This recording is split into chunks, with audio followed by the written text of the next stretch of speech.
love you. Yo, welcome all. Damn it. Welcome back, all y'all couch potatoes. I'm coming out the gate swinging today. Yeah. Because, like your white male earthlings, us green male Gortians, we always got something to bitch about. We always going to talk about it. Yeah. Because we just like to complain. That's who we are. And whenever I review a kid's movie or just bitch about a kid's movie, there's always somebody who's like, Greg, they weren't made for you. You can shut the fuck up right now. All right? First off, that's segregationist thinking. You can make a movie for a target audience in mind and still make it enjoyable to other people outside of that target audience. That's Case very in point, true. one of the movies we're going to talk about today. The other one what we're going to talk about, Tom and Jerry, is god-awful trash that I'm sure some kids will enjoy. But in all honesty, these are the kind of movies that kids will put on over and over on repeat because kids are assholes. And do you, as the parent, really want to watch this movie over and over again? No. And so I argue that if you're going to make a kids movie, it's got to be enjoyable for the parents. Yeah, it does. Like, why even make the effort? I mean, I guess money, but yeah, I agree. I am the Faceless Leon. This is Green and Faceless on the Couch, a podcast about movies and TV. And I mean, you know what we're talking about now, and you know our general attitudes about it. Yeah, Tom and Jerry. Was there a subtitle to this, or was it just Tom and Jerry? I think it was just Tom and Jerry. Give us money. Tom and Jerry, spend money on us. Tom and Jerry, delete your HBO Max account. Oh, no. No, there's plenty of good stuff on there. We should also note, it's going up against Disney's Raya and the Last Dragon. Obviously, Tom and Jerry, as we said, available on HBO Max, and Raya and the Last Dragon on Disney Plus for a $30 fucking fee. Yeah. Yeah, but though, honestly, I would say that it's a very worthwhile movie to watch. They're really trying to help out the theaters there. Yeah. Yeah, because it's in theaters now, but it won't be just readily available to the average Disney Plus subscriber until June something. So it's like, if you want to watch it now and not go to the theater, you have to pay about $10 extra. Yeah, that's true. It's like the price of 3 movie tickets, but you get to watch it over and over again until it's widely available for everybody, and then you can keep on watching it over and over again. With Tom and Jerry, you only got a few weeks to watch this movie, but you don't have to, so that's good. Yeah. For the first time in our history of reviewing HBO Max early or streaming releases, there's no rush to go out and see this one. It's like Wonder Woman. Really. You could have gone out to. It was kind of fun, but it's kind of stupid. Judas and the Black Messiah. Yeah, you definitely needed to go out and see that. That's pretty fucking good. Oh yeah. Tom and Jerry. Yeah, you don't even need to bother. No. You want to get into it? You ready? I'm ready. I will say, since we've kind of doing the closing statements up front, it kind of seems like for this particular movie. I mean, obviously, yes, we are kind of doing that up front, but we're definitely going to be shitting on like nearly every detail of this movie. So there's still plenty to stick around for. Yeah. So I will say though up front, like if you got HBO Max and your kid's like, let's watch Tom and Jerry. Okay, pop open a beer, let them watch their movie. Yeah. They might enjoy it. And then when they get distracted and walk away, you can turn whatever else is on HBO Max. There's plenty to watch on there. Yeah. And they will get distracted. They really will. I don't think it's going to really hold much kids' interest. And if it does hold, if there's that one dear little child out there who just like absolutely adores this movie and asks you to put it on repeat, you can just tell them the copy was burned up and you'll never be able to find it again. Right. It was only available for 2 days. But how come I see it right there? They're just telling you it's gone now. Yeah. Lie to your kids. Green and Faceless approved. PSA.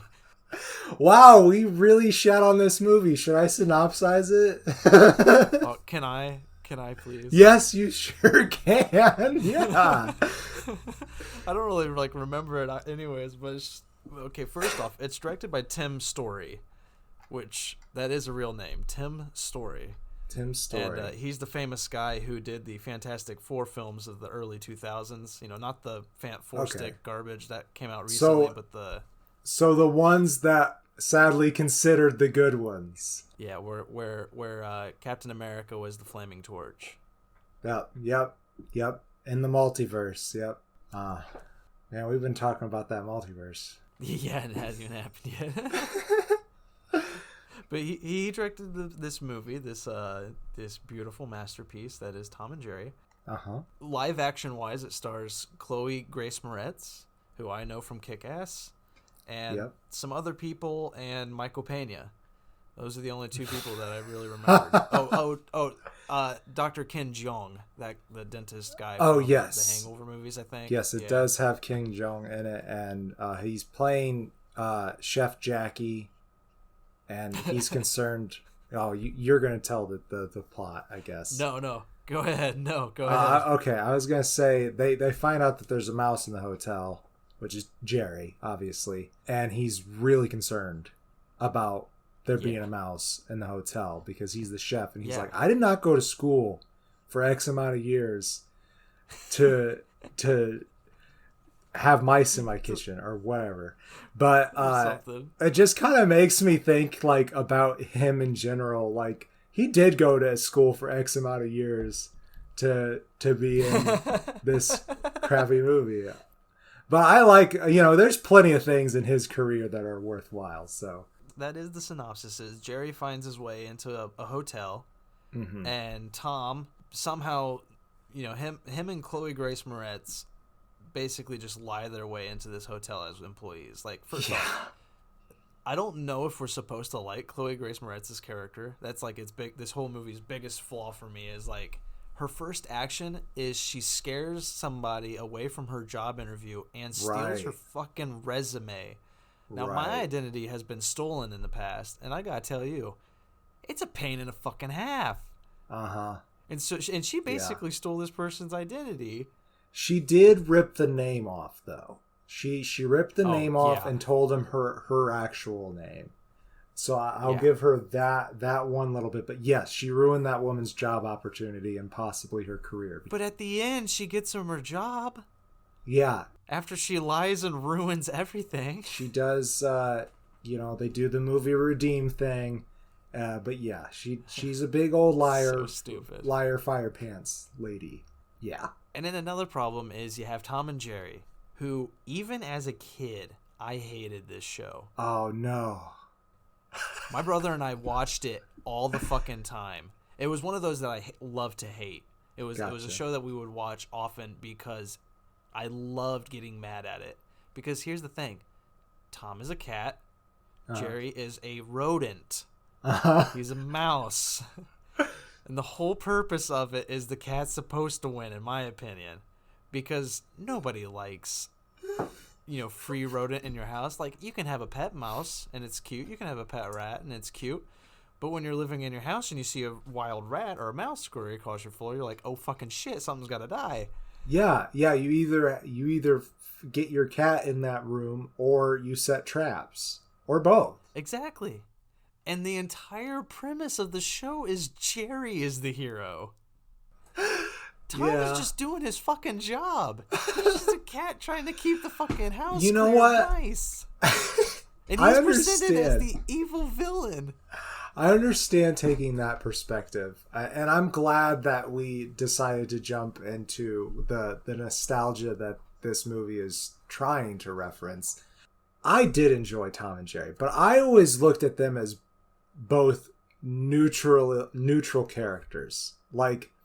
So Tom wants to get Jerry so bad. And especially in the earlier ones, when Tom's owner is a prevalent character, that kind of goes away later on. The owner hardly ever sees Jerry. Almost never. There's a couple ones Yeah. where she's like telling Tom that cat better get that mouse. But most of the time, she doesn't see the mouse, and she gets upset because Tom's just wrecking the house. Yeah. Yes, he is. and He always and destroys everything. everything. They destroy everything. And that's the beautiful part about Tom and Jerry, is that nobody wins. Except for, I guess, Jerry kind of wins. Except for Jerry nearly all the fucking time, because he always has a giant smorgasbord. Yeah. Eating everybody's food like the freeloading bastard that he is. And like, and then they bring in the fucking what's the dog's name? Skip? I Scout? don't know. Let me It's something. see. The bulldog, and the bulldog's in. Okay, so you mentioned the nostalgia. They nailed that to a T in regards to having every single kind of running joke from the show appear in the movie.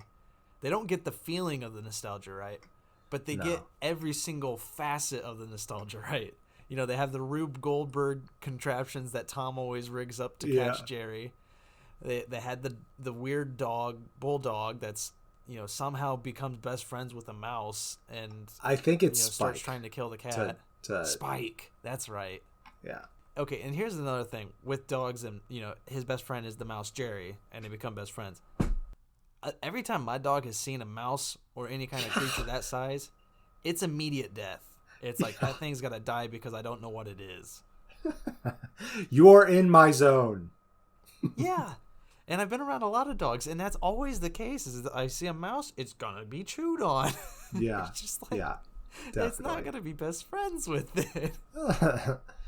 Yeah, I've seen. I had cockroaches last year, actually, and my dog did definitely go after those. Right. Like, oh my god, watching her go after flies is adorable.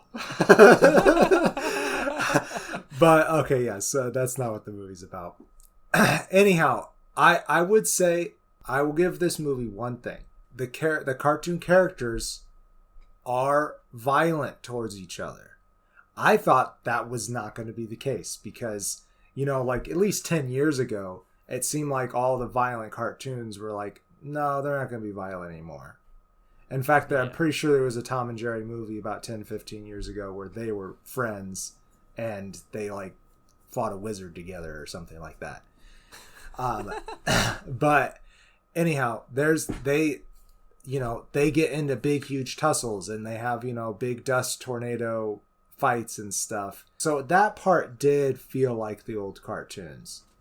But That is true. most of the movie was focused on Kayla, is Chloe Grace Moritz, and her trying to influence the higher ups of this hotel to give her more and more responsibility for no reason.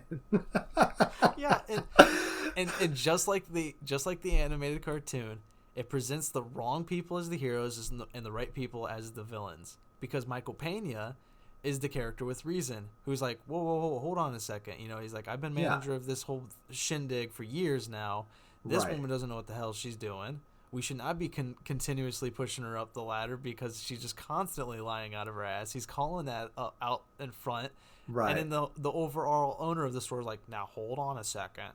Yeah, I think he's like the general manager, and I think Terrence is supposed to be the event manager or something like that, or coordinator. Yeah, that's right. The event manager, because there's a big event going on. Yes. A big, huge wedding of, I don't remember who they were, but rich people. It's Ben and Prita. I think it's Prita. I hope I'm saying it right, but whatever. They're portrayed by Colin Jost and Pallavi Sharda. And honestly, like, I think her performance was pretty good. Yeah, she was the only character I enjoyed. Yeah. Because she's the only one who's presented right. Because the husband guy, whatever you said his name was, Ben. Neb? Ben. Oh, I like Neb. Let's go with Neb. Neb has been backwards, so I heard you. I just flipped it. Yeah. So Neb, he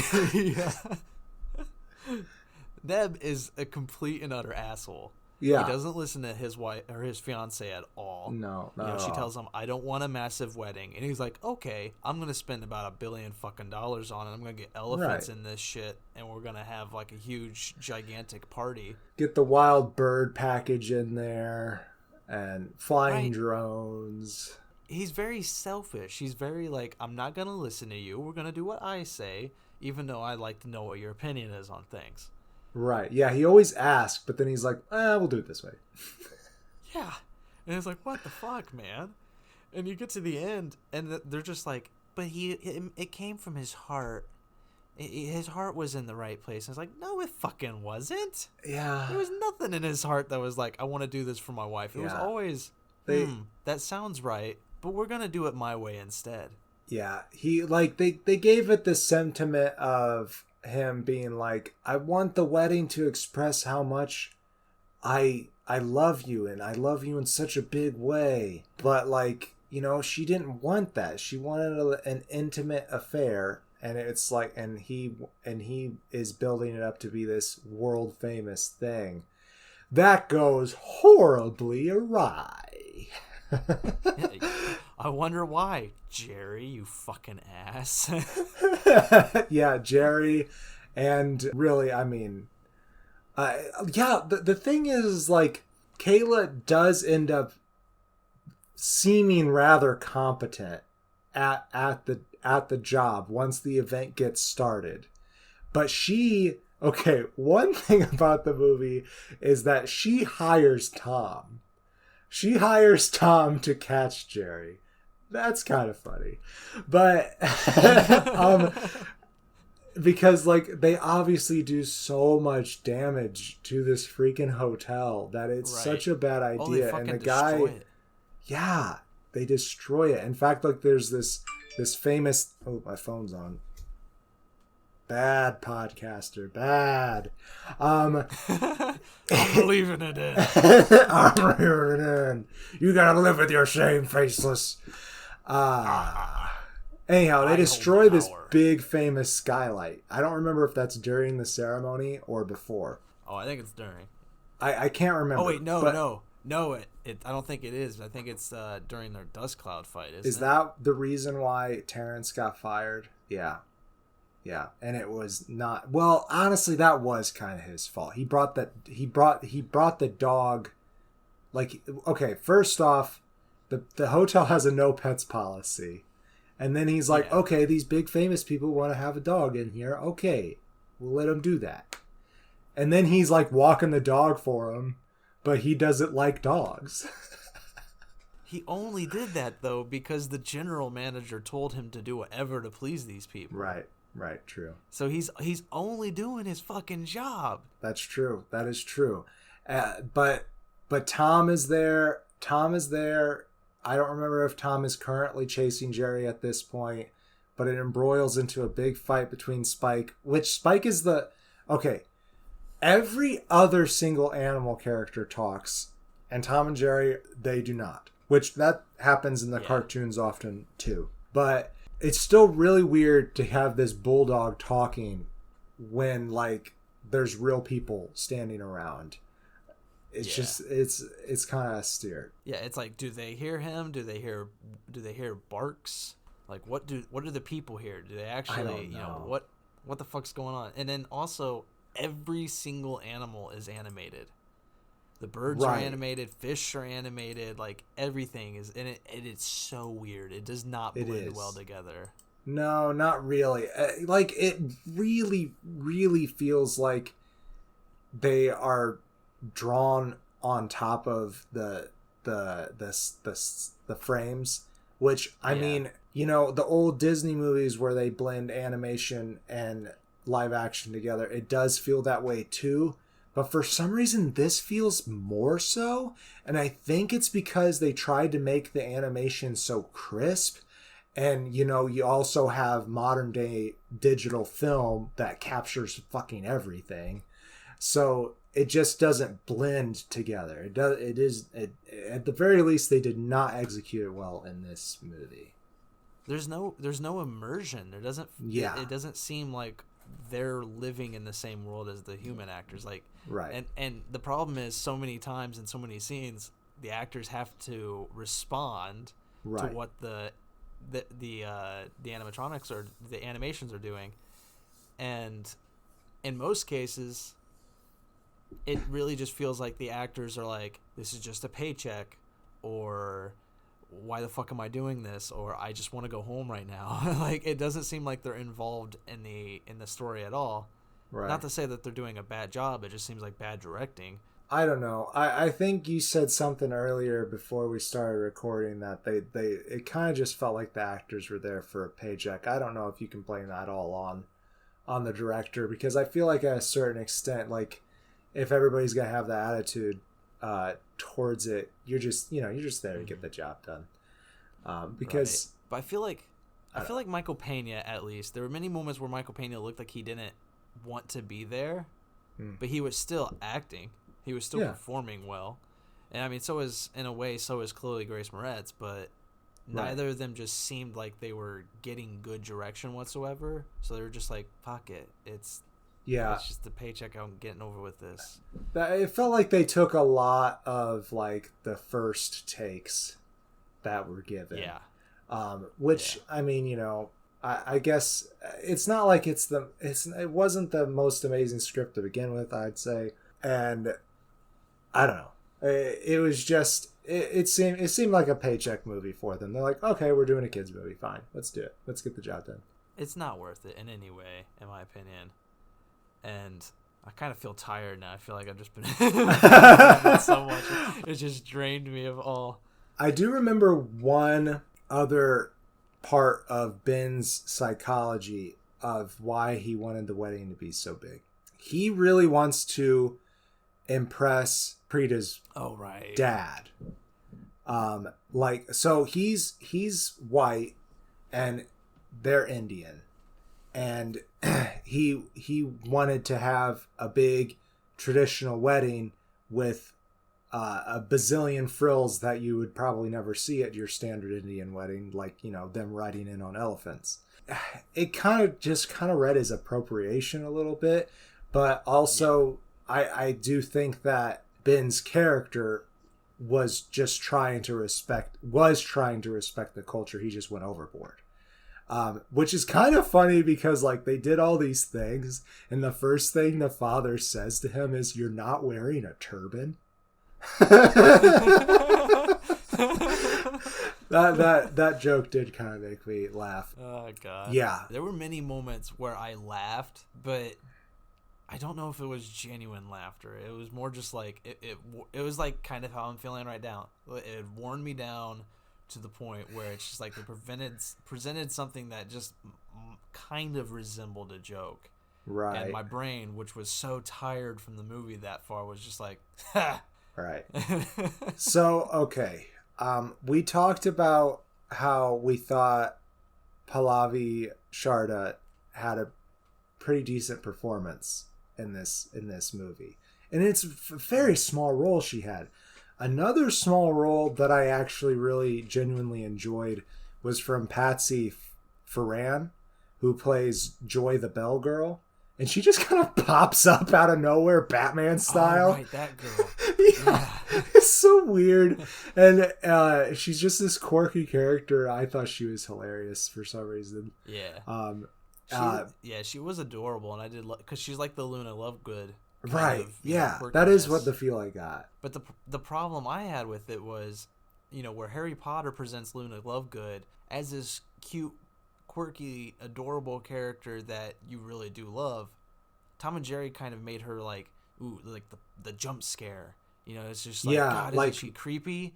Isn't she just weird? And then there was never like a payoff to that. There was never. No. Yeah. So why? Like, they just made her. They framed her as creepy for no reason, and that did kind of make me upset. But she played it off well to where I was able to get some pretty good chuckles out of it. So I appreciated her performance. Beyond that, it kind of felt like most everybody was kind of phoning it in, which is a shame because we have seen some really good performances from Michael Pena. Like, I enjoy his character in the Ant-Man series. Dude, he's got the best scenes. Yeah, they're hilarious. And it's just voiceovers, but it's just like how he just tells a story in that movie is just absolutely wonderful. Which one? Ant-Man. Okay, I don't remember it. Like, he narrates in that? He's the one. He'll tell a story and it'll cut to the scene. Oh, where, yes. Okay. You see the people act it out, but they're acting it out with his voice. Yeah. Okay, It's we funny. both did the like mouthy motion with both our hands that the audience can't see. But yeah, and then also, man, freaking Moritz has some kick-ass performances in her past too. So I hope this is just a sidestep and not like a step down a different path for them. Not that they were terrible. I'm not going to say that they were terrible. It was just a bad movie. Before we move on to closing statements, there's one scene that really sticks out in my mind and really irritates me because they did this a lot in this show too, and this is kind of why it pissed me off.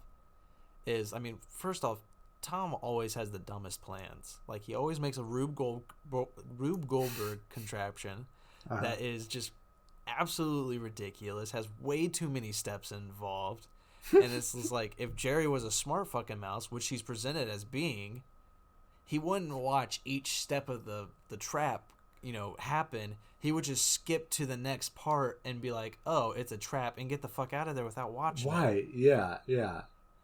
Yeah, he's just so fucking impressed, I guess, by Tom's engineering that he's just wow, Tom, wow. Oh, yeah, and everybody's friends at the end of the movie. Big spoilers. We spoiled the whole thing. You don't watch this movie. It's okay. Yeah, they become friends again. Like, those were my favorite moments in the show, though, is when they actually worked as a team. And I was like, oh, there's a nice, beautiful, fun friendship here. And, then at the end, it's kind of just like the episodes will end where it's just like, hey, that's right, we should be chasing each other, shouldn't we? And then they just have fun chasing each other. And it's just like, this is nice. But the one scene that really sticks out in my mind is the scene where Tom, he hasn't been employed at the hotel yet. So he's still trying to get into the hotel, but Jerry's in there. And so he climbs up to the building next door's roof. And he creates wings out of cardboard or something. Oh, yeah. And he leaps from the roof. And his plan is to fly through the window of the hotel where Jerry is at. And so he jumps off the roof and has a perfect trajectory right to the window. And then veers up randomly to go flying all the way up through the clouds to get more momentum. And it's like, dude, you fucking already had it. Just don't veer up. Like, fucking dumb. Yeah. That just kind of is the movie in a nutshell. It's dumb. Right. The movie has gone great lengths to show you that physics have no fucking use in this universe. I know. Like, man, what kind of like weird twisted reality is this? Where the fucking pigeons sing you songs. God. Though that would be better than like, what pigeons do nowadays. Dude, I could just shit all over you. Yeah, right. Dude, I completely forgot about the exposition penguins. That's all they do is they're just used to deliver exposition whenever it's needed. Yeah. It's like, oh, the movie's starting out? Let's introduce you to this. Yo, we're animated pigeons living in a half-animated universe, and we sing rap songs with and R&B songs, and like the music kind of just felt kind of I can never say that word right, but yeah, it did kind of feel that way, though I didn't think their choices were bad necessarily. Like, I liked the music, it just didn't feel like it fit the tone of the movie for some reason. I don't know. No. Yeah, everything was off key. Not the music, but the application. Yeah. You just want to grade it? Are we done? Yeah, I think we're done. I think they know we don't like it, so and why? So what do you grade it? Yeah. It's bloated garbage filled with tired gags from the show that, already I was done with as a kid. It's 1 star. 1 star. Wow. I think that's definitely the lowest we've had on this show. It's not as bad as Doolittle. Doolittle, wow, really pissed me off. This is just, that's fine. Right. So I think I haven't seen Doolittle, but I'm sure what is aggravating about Doolittle is that you got Robert Downey Jr. and a cast of CGI animals played by a star cast. It should have had legs, but it just crawls. And Robert Downey Jr. has proven himself to be a great actor. Right. And the accent he is using throughout that movie is just trash. It's like, why weren't you trying to act? Yeah. It's like, you're an actor. And it's just like, well, I've been the fucking same character for 10 goddamn years. I got bored. So it's just like I come out and I'm just like, what's the most flashy, stupid thing I can do? Well, that's too bad. Robert's going to hear that and he's just like, that is not at all what the fuck happened, you goddamn asshole. Yeah, you don't know, you stupid critics. Yeah. Beat my door down and kick my ass. Iron Man comes in blasted. So I'm gonna give it half a face because why I don't recommend this movie. It's not unwatchable. It really could have been worse. I will say that it could have been. Yeah. I've seen worse movies. You know what? Now that I remember, it's made for kids. And I know those people are going to be complaining. It's like, you guys are just two old white men complaining about kids' movies. All right? You're right. You're fine. Fine. 1.5 stars. I'll give it half a star. That's very generous of you. It's very generous. 5-year-olds and 5-year-olds and younger, they'll enjoy it, I'm sure. They'll enjoy it, At least they'll enjoy the Tom and Jerry parts. They won't enjoy the human parts. But it's like when you make a goddamn Godzilla movie and you make a damn thing about the humans. It's like, nobody's there for the fucking human story. We're there for the damn giant freaking monster.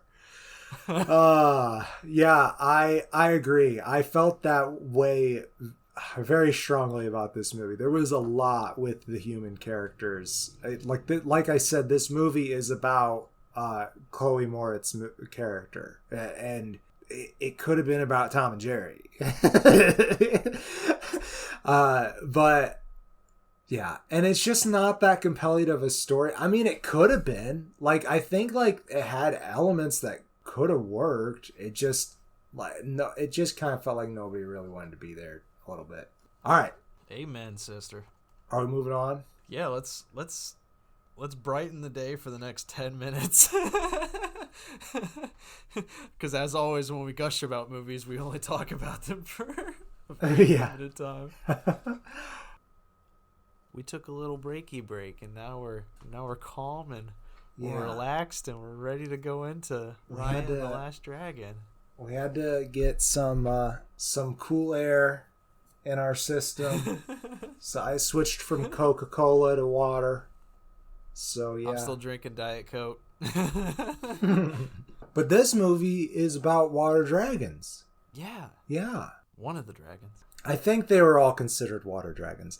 At the very least, like the river that's shaped like a dragon is very important to the country that the story is based in. Anyhow, Raya and the Last Dragon. Woo!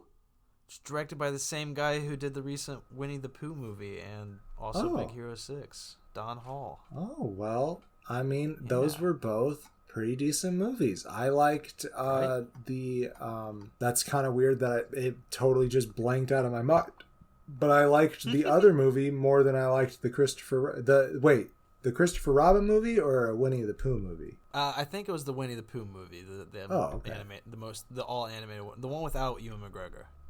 Okay, not Christopher Robin. Okay. Yeah. What was the other movie you just mentioned? Big Hero 6. Okay, that movie was awesome.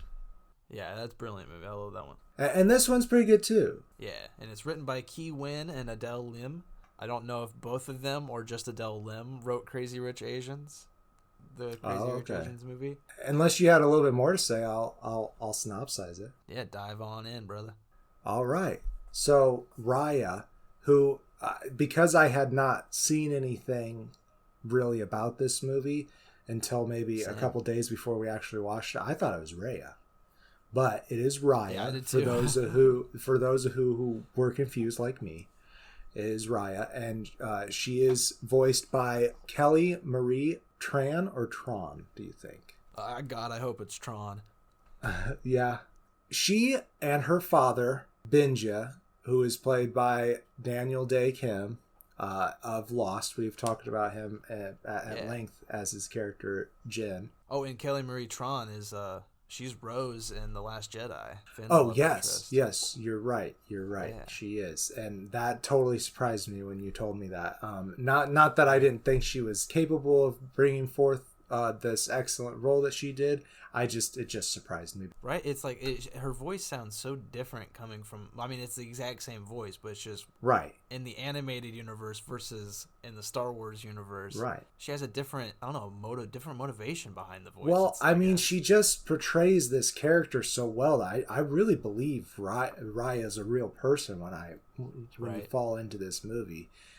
She's a very genuine character. Especially at the beginning, like her and her father are very trusting, and it's just easy to fall in love with a character like that, and they have just this beautiful relationship that you get, like, sadly very little of in this movie, but I mean, it makes for a good story. A long time ago, there were a bunch of dragons in this world, and I'm blanking on what the country's name was. It's I know it's representative of, like, Southeast Asia. Yes, it is. I don't remember what they called it either. And maybe we should just go ahead and bring that up right now. There is some controversy around this movie about the cast, that they cast primarily Eastern Asian actors, and it's definitely a Southeastern story. Yeah. But I don't think that takes away from this representation, but I am a white person, so I'm probably wrong. Well, I mean, it's the same as WandaVision, like what we were talking about there, where it's important that we recognize it, and at the same time, I was still entertained. Still entertained. I am glad that we got this story based in this culture, because we don't have a lot of exposure to stories like that.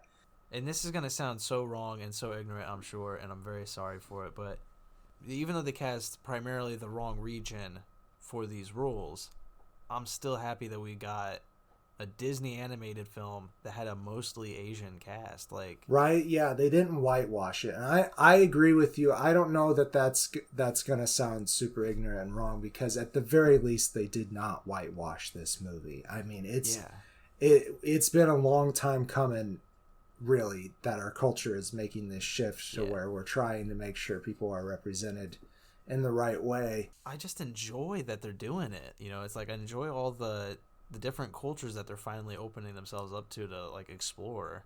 Right. Because they've had a bunch of movies recently that has been like of a different cultural viewpoint. Right. Like, you know, Disney could have very easily have done the thing where they like hired Miley Cyrus to play the main character or something shit like that. God, no. So, so at the very least, it's not whitewashed. So I think that's safe to say. Anyhow, in this world, people and dragons used to live harmoniously together, and the dragons would provide rain and water for the people. But then came the Droon, this plague-like race of creatures that comes along and turns people into stone.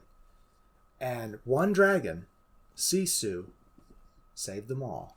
Allegedly. But for some reason, this brought all the humans back, but not the dragons. It also left what is called the dragon crystal? Dragon stone? Dragon heart? Stone? I don't know. Stone heart? I forget. My apologies. It's a crystal. It's like a crystal ball thing, and that might be an overgeneralization. It's a magical object, and the people of Heart protect it because I believe there's 5 clans or I think fragments of this 5. country. Yeah. Okay, and they are Tooth, Spine, Fang. You're right. Excuse me, Fang. Fang, who are the main rivals of Heart. They also ride cats in Fang. They ride these big like saber-toothed tiger type creatures, which is kind of fun. Was there a claw too, or? I think there was a claw too. But I can't remember which one. What about Claw 1? Sorry. I'm punchy today. Their spine, and they live in the north, and it's colder, and they grow them big up there in spine, and they like axes. And then Heart, like I said, they protect the dragon stone, and Tail.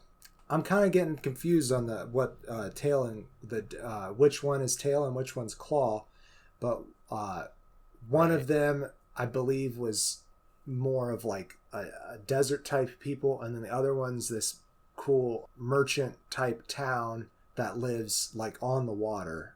That might be Claw. Right. That might be Claw, and the other one's Tail. Yeah. I can't remember. I'm sorry. I should have looked it up beforehand. Yeah, you have nice little like heist moments in each of these places. Right. I mean, they're not really heists, but they're just little fun adventures throughout this whole area, this whole region. Right. I think it's all right that we forget. We've only watched it once, and it was like a week ago. But I think it'll make it interesting for the people when they find out how wrong we were. Yeah, that's right. Yeah, they'll figure out how wrong we were when they watch it, because we do recommend this. You guys should watch it.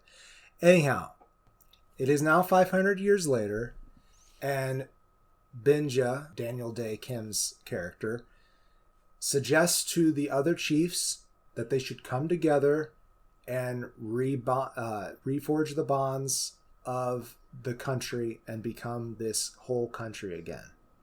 And it seems to be working out okay until people try to steal the Dragonstone, which Raya unwittingly helps with. And she's so trusting. She's very trusting because her father has taught her to be so.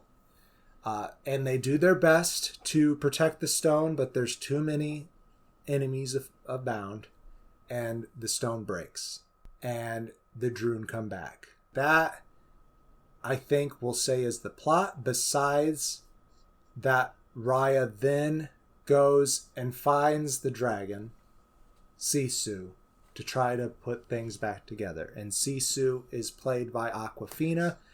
I thought it was a lovely surprise, really. Not that I knew Awkwafina too well before this, but I just thought the character she played was really enjoyable. I thought she was very fun, very like down to earth presence. And when you think of dragons, you think of big, powerful presence, and at least especially in the Western culture, she does have this wisdom, which I know is associated with the Eastern ideal of dragons.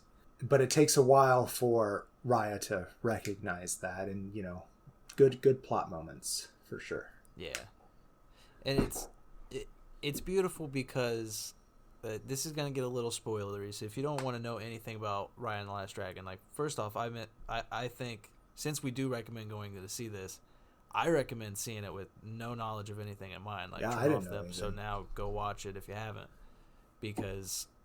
Yeah, we knew nothing. I didn't even watch a trailer. I saw the poster image, and that was it. And I was like, that's all I want to know about this. I don't want to know anything. I will say I watched the trailer that's on Disney Plus right now, and it didn't give anything away. Like it talked about how the country was fractured and that she was trying to put it back together. That was about it. Nice. And the spoilery thing I want to say is because of that event at the very beginning where she was too trusting, and then the Droon came out and started wrecking havoc again. You cut to a few years later where she's trying to, bring the world back together like her father wanted to. You cut to her then, and she's no longer trusting. She's very closed off from everything. She's very, I'm going to do this myself. And like the fun of this movie is watching all of these many people just enter her life because she needs them to accomplish her goals, and how they all just crack away at her shield, or they're just like, they get under her skin and make her, back to being trusting. Yeah. And it's so much fun. The first person they come across is Boone. I really like Boone. He's played by Isaac Wang, and surprisingly talented child actor. Yeah. Yeah. Okay. Yeah. Yeah, he's got some amazing timing, and he runs a little restaurant on his boat where he just serves either shrimp or mori. Is that the dish that he was serving? It was I think so. I think the menu was shrimp mori or shrimp mori. I'm probably saying the dish wrong. I apologize, but he was adorable and fun, and I really, just looking at the cast list, I'm surprised that he is this young kid. Right? Yeah, he did amazing. He's talented. We should also mention, get him out of the way before I forget about him. Who's her pet, her roly friend? What's the beast? Oh creature? Shoot. Tuk Tuk? Tuk Tuk, I think that's right. And my God, that's voiced dude. by Alan Tudyk. I just saw that. Yeah, I just saw that. Oh. I didn't know throughout the entire movie until I looked it up to write down the cast list in my notes, and I was like, Alan Tudyk was Tuk Tuk, and I was like, wait, God. Tuk Tuk wasn't just random noises, and I was I like, know. wait, he was just random noises from Alan Tudyk. Oh my God, Alan I love it. Tudyk. You guys know we like him. Man, he has done so much. You could find him in freaking anything, really. Did you know that he did a Iago in the new Aladdin movie? Really? Yeah. It didn't sound like, obviously it wasn't Godfrey anymore, but yeah. it still sounded like a parrot. He did a great job. Did he even speak in the new one? I think so, but it was more like a parrot Parroting. speaking, like just parroting, if I recall correctly. It's been a hot minute. It seems like it's been forever that it was 2019, guys. I know, right? Anyways, that's a surprise. That was a surprise. One of the few white actors in the cast, and he's playing this cute little like.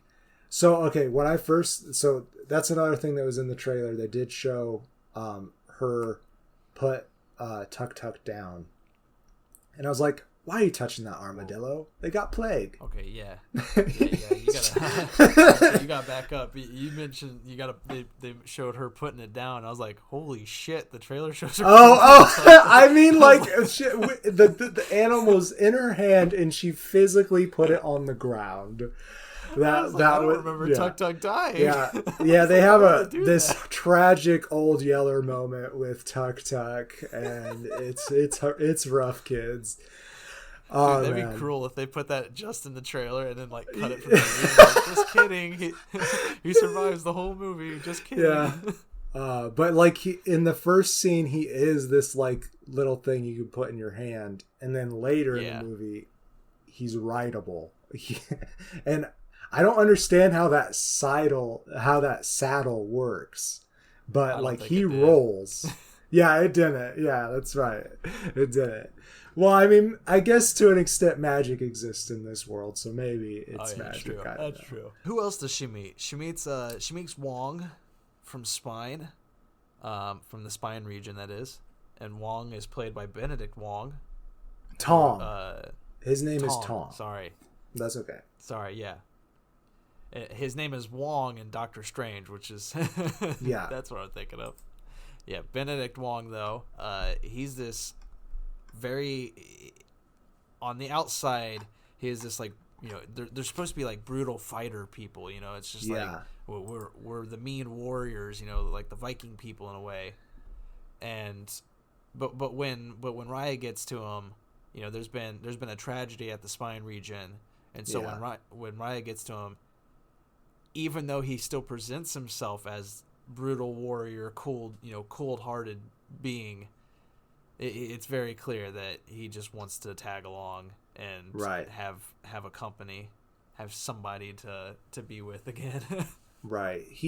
I feel like Tong though, I do really like Tong. I'll preface this with that. I really enjoyed Benedict Wong's performance, but I do feel like Tong and the little baby character who I can't remember what her name is, but I feel like both of them were the most stereotypical Asian characters. I felt like, because you do like, I felt like though Tong was a stereotype nodding at like the Mongolian stereotype, and but you know they do also do the trope where the big guy is also like the most soft-hearted out of the entire crew. Yeah, and I still love that story arc. I mean, it's still very endearing. So I don't think, maybe there's not anything wrong with Tong, but I do think they could have been a little bit less stereotypical in his animation. Yeah, and if we're being honest, that is this movie's biggest detriment, in my opinion, is there's nothing original, really. The story itself is very Disney formulaic. The characters aren't...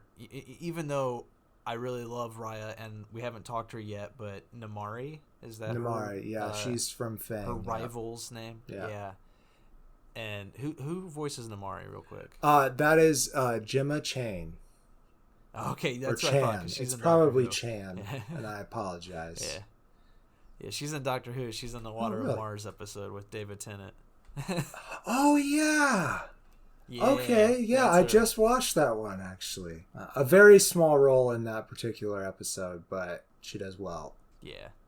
But she's beautiful here, too, and it's like, their characters are... they're very in-depth. There's a lot of detail to them. There's a lot of personality. But on the story front, how their characters react in regards to the story, it's very formulaic. You know, at the very beginning, with Raya being very trustworthy and bringing somebody in there, it's very obvious when she does that.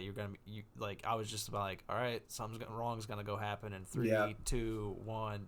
Right. The beats were very predictable. You're right. Like you said, that might be one of its few detriments, but I also don't think it really took away from the movie at all. No, not really. Because I enjoyed every step of it, even though like I felt like I knew what was going to happen at the end.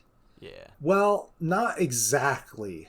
Like I didn't quite know like the big moment at the end. I didn't quite see that coming. The presentation of it. Yeah. But you can figure out how that final act was going to come about, and you're going to be like, this is going to be the end result, and it doesn't take away from it because it's still very entertaining to watch. And I mean, honestly, the most beautiful thing about this is we get a Disney animated film that, one, doesn't have any singing, and two, that's true, has some great fight choreography. The fight scenes in this were so much fun to watch. Yeah, they were really fun. Even the baby fights, which reminds me, I do think that we didn't quite finish going through her cast of characters. Yeah. We should talk about fighting baby, I guess. Yeah, man, I wish I remember her name. The only person who really says her name is Tong, and the joke is, I guess that's kind of a spoiler, but I already mentioned it. So Tong is like, yes, we'll get you home. And then he says her name. And they're like, when did you start calling her that? And he's like, that's her name. It's written in her collar. Did none of you bother to look? He's the father of the group. Yes. There is definitely a story there where Tong is separated from his family, and he has a little baby girl too. So there's definitely some nice chemistry between him and the little. They keep on calling her a con baby because she's a con artist. Yeah, and honestly, that's like another aspect that I wasn't digging is. I'm kind of tired of the unsuspecting baby trope where it's just like, oh, look, it's such a cute baby. And then it talks like, hey, what the fuck? Yeah. Yeah, that's exactly what happens with this baby in this movie. Well, yeah, this baby turns out to be a kung fu artist. And it's just like, it's cool. It looks awesome. But I'm just like, I'm tired of it. I hate that trope. Yeah. It's so weird. And she even has little monkey sidekicks, and They actually made it better for me though. yeah, you do like that. I Was was like, when man, they I'm tired of okay. this trope, and then she's just running around with monkeys, and I'm like, all right, I'm digging it. So I don't know if we talked about people turning into stone yet. It's really cool though when they do turn into stone, which happens frequently in the movie. Like they always end up in the same position where they're holding their hands out like a bowl in front of them and kind of bowing their head towards it. I thought that was really interesting. I'm kind of curious of what it might represent in that culture, and maybe I should have looked that up beforehand, like a good podcaster, but I didn't. Anyhow, there is a moment where the monkeys turn into stone, and I really thought they were going to do the Monkey one see, trope. monkey hear. Yeah. Yeah. I really thought they were going to do that, and I'm happy they didn't. But I was looking for it. I really thought it was going to happen because there's 3 of them. Right. Yeah, and it happens whenever the drone touches you, and I really love the animation of how people went from being in the position they were in when the drone touched them, Right, and then how they transformed into that stone statue, right. and Yeah. it was so majestic almost, and it's I should look it up. But I did find out which character, what the title name is of the baby. It's Noi.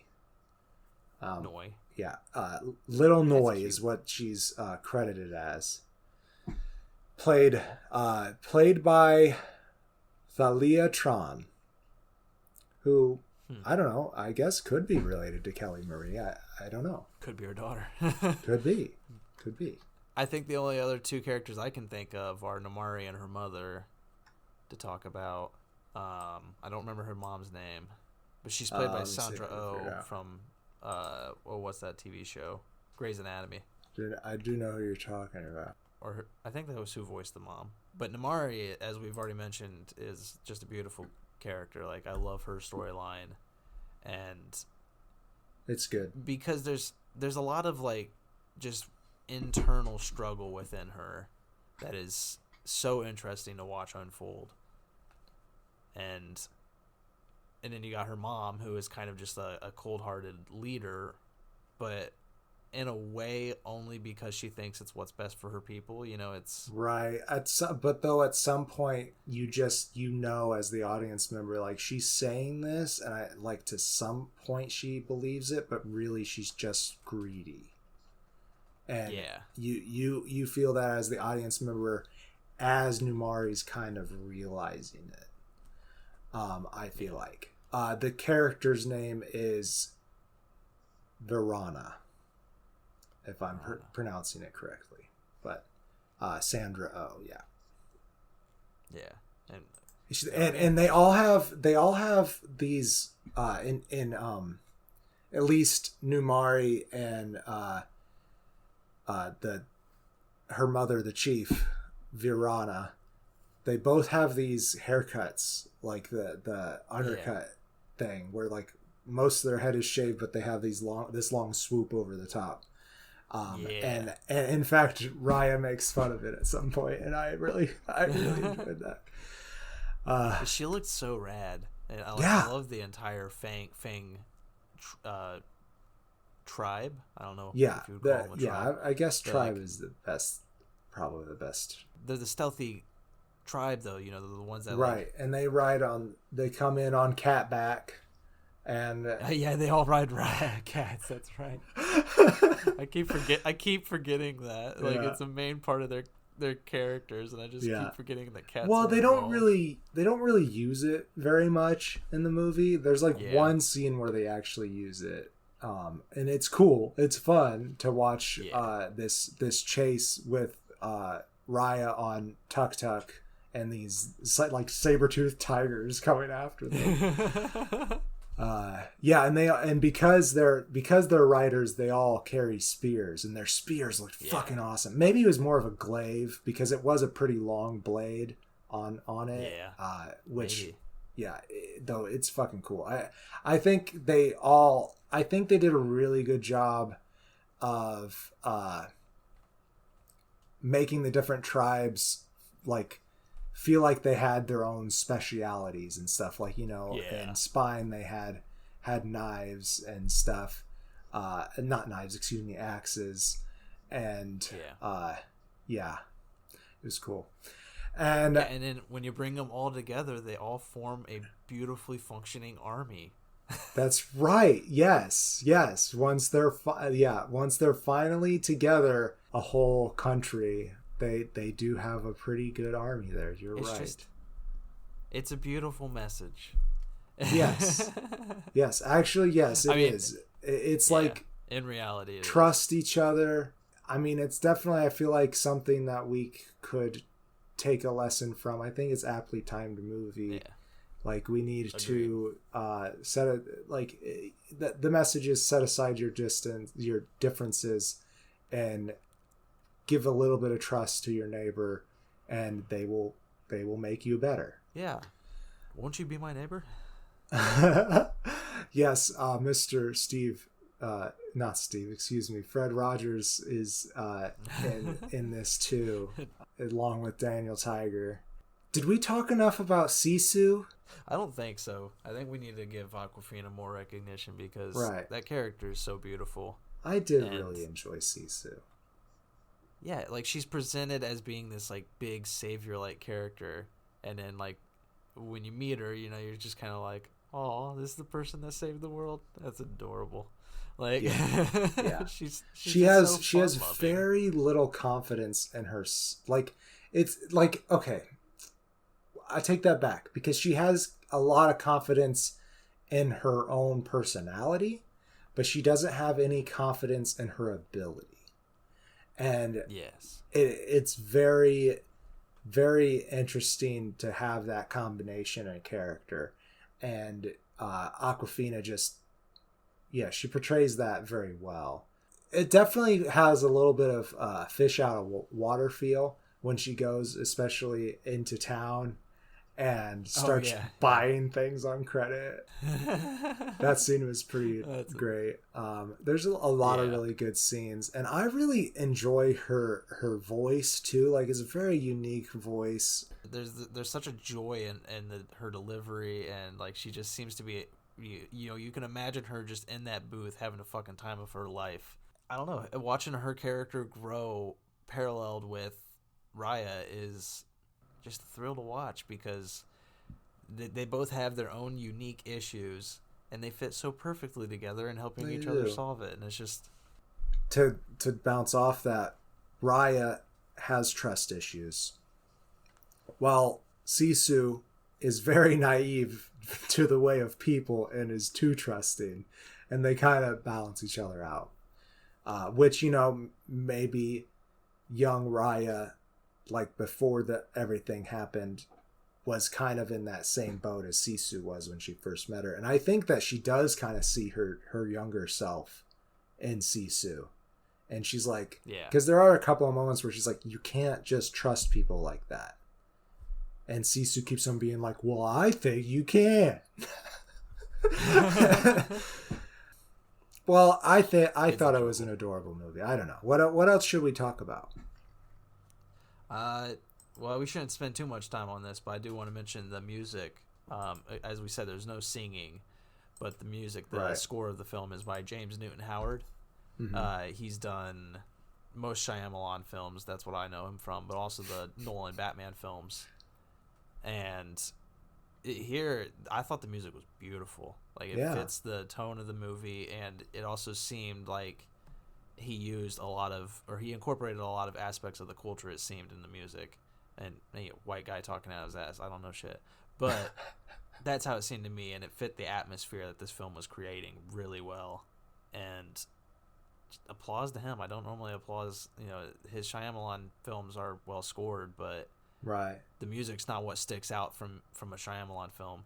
But obviously I know the music of the Dark Knight trilogy, so it's like, you know, great job there. But this is the one that I was just like, damn, I really fucking like what James Newton Howard's put forward here. Right. That's good. I did enjoy the music as well, but for me, when I watch a movie, And you know, I think honestly the score is doing its job when I am just so involved in the movie that I'm not noticing the score. So I'm glad that you'll typically bring it up, because it is not something that really sticks out to me, because it's part of the element that draws me in. I know it is from a technical standpoint, but it just feels to me that it's a part of this world and that it's supposed to be there. My life should have a score. Yeah. I mean, to build off of it, like, I love music in general. Like, I have such admiration for anybody who can play a musical instrument. I've been trying. I'm not, I don't have, like, the musical brain for it, but I've been trying. Most times I'll watch a movie and just not recognize the score because, as you said, it brings me into the atmosphere and, it keeps me there. And it obviously, you're right, it does its job when it does that. And if I notice it while watching it, typically I'll just go out and listen to the soundtrack on repeat for a couple of days. So it's like, that's typically, like, I listen to this soundtrack for like 2 or 3 days after I watch the movie, because I just, there's something about it that I just loved. Well, awesome. Well, I'm glad you got that from it. Maybe I'll listen to it coming up here soon. One thing I wanted to mention before we did closing statements, I have a couple of points to it, but one thing, like, I was watching this movie and we were most of the way through, and I turned to my wife and I said, I just realized that she's a Disney princess. And this is not a Disney princess movie. And I love that. Like, there's not that stupid, awful trope that she has to have a love interest. And like, it's such a strong story. Like we said a couple of different times, it's a predictable story, but it's a very strong story, very heartfelt, and you didn't need that romance element, though I have to say, at first I really thought Raya and Namari were going to get together, and I was like, is Disney going to do it? Is Disney going to nut up and do it? I really thought it was going to happen. I really did. You thought that. I mean, deep down, I shipped them also. I was very I think they make a great couple. And then I also, part of me chastised myself because I was just like, no, Greg, you can just have female friendship on screen and not make it take that route. But they do work as a couple. If they ever did a sequel and they were like, let's explore this idea, I feel like they've definitely laid the foundation. Yeah. But yeah, their friendship, there's a good bonding relationship between them. Like, I feel like where the story went, it wouldn't have worked for this movie. But like you said, if there's a sequel, I think the chemistry is there. I think it can work. And Disney, it's about time. You're trying to evolve. You're trying to be more inclusive and stuff. Maybe there's something that I missed that they had a gay character in, but I don't think they have focused on it. Yeah, it'd be nice to see a central lesbian relationship as like the core of the film for Disney. That would be cool. Kind of fun to watch. But will we ever get it? I don't know. We'll see. I'm sure we will. I mean, I feel like they love their sequels because Disney's also a very lazy company. Yeah. But here's the thing, is I hate on Disney a lot because they're a soulless corporation. In all honesty, please pay me. But they've kind of drifted from what made them great, and what made them great, in my opinion, is their original animations. When they have that, when they focus on those, they do wonderful. And then they're like, what can we do now? Oh, let's redo all of that in live action. Right. And it's just like, it's just, I don't know. And it's the same with Star Wars. When they got Star Wars, even though I kind of enjoyed the new trilogy, it is just kind of like, how could we market this? It's like, let's make the most money off of this and not, let's stop focusing on it as an entertainment value, and let's look on how we can just rack up the mad cash. Right. So, you said that, what you said about the trilogy, and all I was thinking is 20 fanboys just dropped us. We don't even have that many fanboys. What are you talking about? No, we don't. Probably not. But there's a big, I think there's a big split on those new movies for sure. But Yeah, I mean, I don't hate them. We'll talk them someday. We'll do a Yeah. Star Wars Oh, playlist definitely. for sure. And Oh, definitely. I don't. Here's what I'll say. If you like the prequel trilogies, you can get the fuck out right now. That's Get them. All right. So, but though, I feel like you were going somewhere with something and I interrupted. I'm sorry. Oh yeah, it's derailed. I don't remember where I was going. I halfway through what I was saying, I don't remember where I was going. So. Okay, good. Okay. Well, then I think we talked about it. Maybe we should close on it. Then. Yeah, I think initially what I was saying was I just like that we have another Disney original film. You know, I love it when they do this. Okay, yeah. And again, even though it's formulaic, they knocked it out of the ballpark. You know, I do think so. My only issue was that the plot was very predictable, and for that I deducted half a star, and it gets 3.5 stars. You know, it's a wholly enjoyable film. Go out and see it. Full-faced movie for sure. I'd be tempted to give it a face and a half, but I don't know if it's quite there. Like you said, it's not the most original plot in the world. It's not, but it is though at the same time. Like there's definitely elements in this story that it's like, wow, that's really cool that they did that and this. But like just the beats of the story are very formulaic. So for that reason, I don't think it gets a face and a half. And also, you know, we can do better. We're still working on it, and we can do better on the representation thing. And I'm sure that there's plenty of actors out there who would have loved the opportunity to represent their culture in this film. So that being said, everyone had a brilliant performance in this movie, I think. There was not one character that I was like, I didn't care for that character. Even the baby who you know, like you said, it's a pretty big trope right now, but it was still really enjoyable. That's what I gotta say about Raya and the Last Dragon and fuck yeah, dragons. Yeah, and who wins between this, you know, the Disney Plus versus HBO, stay or go? Do you even have to ask? HBO. Yeah, do I need to ask? Yeah, it's obvious. It's really Tom and Jerry. Tom and Jerry. Yeah, Tom and Jerry all the way. Yeah, we were lying to you. It's actually a lot of fun. You better go see it. I mean, I've been thinking about it more than I think about most films I watch. You know, I'll watch a film and be like, that was really good, and then I stop thinking about it. But Tom and Jerry, it's been on my mind for a solid week and a half right now. I can't wait to watch it again and again. 20 years from now. No, Raya wins. Raya clearly wins. Yes, it is a very good movie. If you don't want to spend the $30 on the premiere access, I understand that from a financial standpoint. If you're able, it's in the theaters, right? It is in theaters, yeah. So if you are vaccinated and able to go to the theaters, go give the theaters your money. This movie is great. I would have loved to seen it at the theater. Same. So that's the show.